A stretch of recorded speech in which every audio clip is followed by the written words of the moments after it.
Apakah kamu ingin bisa mempengaruhi pelanggan, mempengaruhi pasangan, atau mempengaruhi siapa saja? Semua orang pengen mempengaruhi orang lain. Tapi Pak, kok saya nggak bisa ya? Iya, karena kamu belum nonton video ini. Jadi kalau mau, tonton, simak penjelasan saya tentang teknik mempengaruhi orang lain. Dan hari ini, saya akan menjelaskan 3 cara agar kita bisa mempengaruhi orang lain, yang ujung-ujungnya meningkatkan penjualan Anda. Bagaimana caranya? Mari kita lihat. Setiap hari, setiap waktu, orang melakukan hal yang secara alamiah tidak ingin dia lakukan. Tapi karena ada dorongan, permintaan, atau paksaan dari pihak lain, pada akhirnya ya lakukan juga. Proses membuat orang lain melakukan hal yang diinginkan, ini dikenal dengan influence. Influencing, dari kata dasar influence atau pengaruh dalam bahasa Indonesia. Untuk bisa mempengaruhi orang lain, bukan sekedar berkata-kata, bukan sekedar mempresentasikan, tapi harus tahu caranya. Ada 3 hal yang bisa Anda pelajari pada kesempatan kali ini. Yuk kita lihat satu persatu. Yang pertama adalah rational persuasion.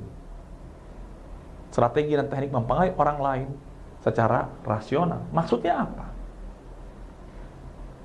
Teknik mempengaruhi orang dengan fakta, data, dan akurat, dan argumen yang baik.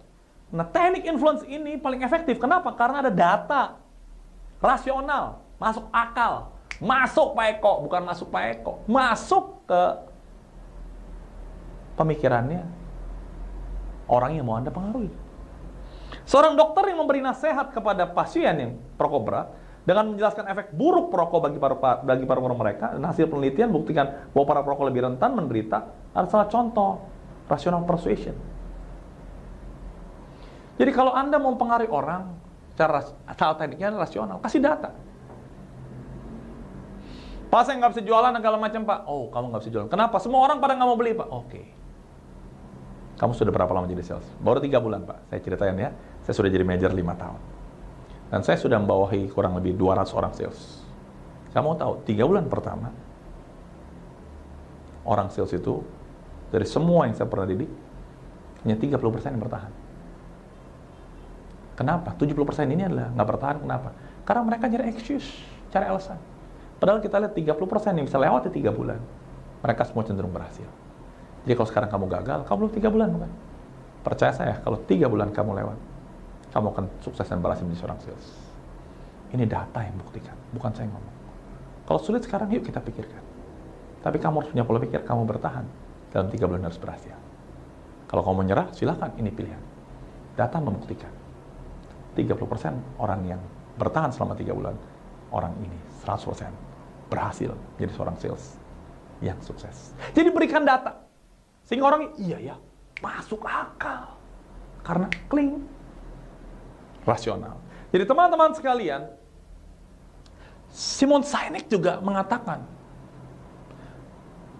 adalah urutan why, how, dan what. Nah, faktor why ini biasa dipenuhi data dan statistik. Bos, sepertinya memang kita harus outbound nih akhir tahun ini. Soal lagi musimnya nih semua perusahaan. Ada yang outbound, masa kita enggak? Ini keliru. Argumennya ngaco. Dan alur berpikirnya bukan dari why, tapi what.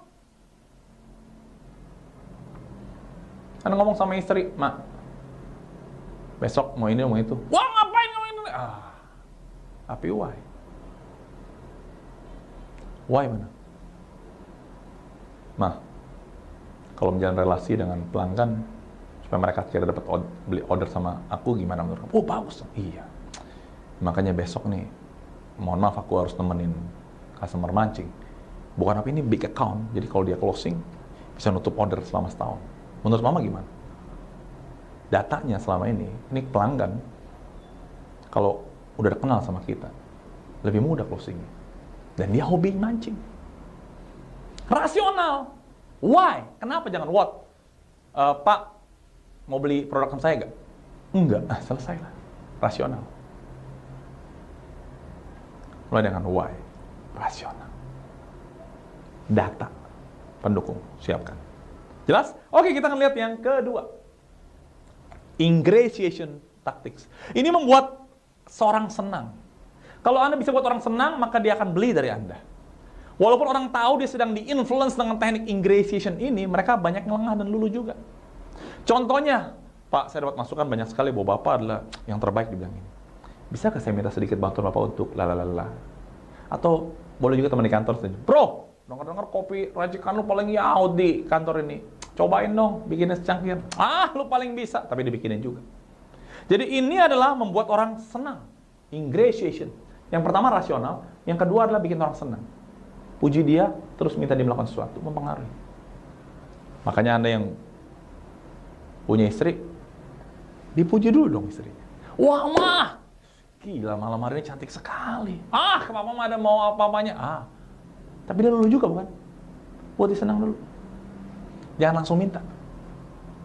Beri dulu, baru minta. Menjual juga definisi sama kan? Memberikan terbaik untuk mendapatkan. Sudah dua, yang terakhir. Exchange. Tukar.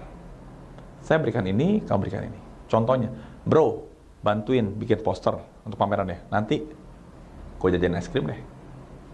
Jadi ada sesuatu yang Anda minta, tapi Anda berikan. Imbalan atau reward termasuk dalam kategori exchange ini sifatnya langsung dan tidak peduli apa kerjaan dilakukan berhasil tidak. Bisa macam-macam. Intinya adalah berikan dan dapat sesuatu. Ada sesuatu yang diberi dan exchange. Orang kan lebih mudah dibanding tolongin gue dong, tolongin doang. Terus apa? Bro, tolongin gue dong, temenin gue closing. Entah kalau closing kita nonton dah film Marvel terbaru.